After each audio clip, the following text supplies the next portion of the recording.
ఏ ఛత్రపతి శివాజీని అయితే బాపనలు అవమానించి నువ్వు ఒక శూద్రరాజువి నీకు పట్టాభిషేకం చేయమని చెప్పి అన్నారు బాపనలు. ఆ బాపనలు ఎలా ఆయన మా బాప అని చెప్పి ఎత్తుకున్నారు. వీళ్ళు ఏం చేయరు, పోరాటం చేయరు, లొల్లి చేయరు. మేము ఒకవేళ జ్ఞానవంతమై చదువుకోకపోతే బాబాసాహెబ్ అంబేద్కర్ కూడా ఒరే బిడ్డ విష్ణుమూర్తి మీ దళితుల బాధలు చూడలేక సాక్షాత్తు ఆయనే భూమి మీదకి వచ్చి ఆ అంటరాలని తరాన్ని అనుభవించి ఆ ఘోర వివక్ష అనుభవించి అత్యంత జ్ఞానవంతుడై విదేశీ దూర విద్యను నేర్చుకొని మీ అందరి జీవితాలను మార్చినటువంటి 12వ అవతారం రా అని చెప్పేటోళ్ళు.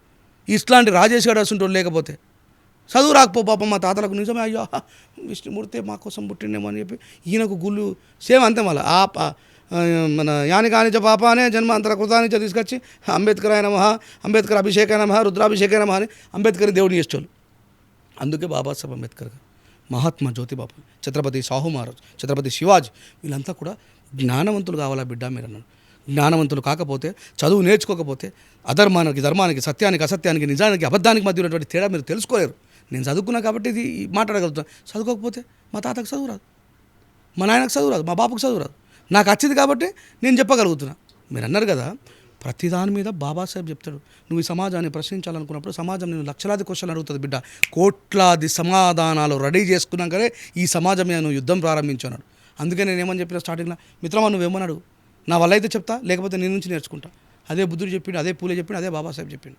నేను మాట్లాడుతున్నది ఈ పాపం నేను అప్పుడు చెప్పిన చూసినావా 90% పూర్తిగా హిందుత్వం మీద హిందువులు చూసినాం. అసలు హిందుత్వం తెలిసిన వాళ్ళకి అర్థమైతే అమ్మ వీడు బరాబర్ గెలుగుతుండే బిడ్డ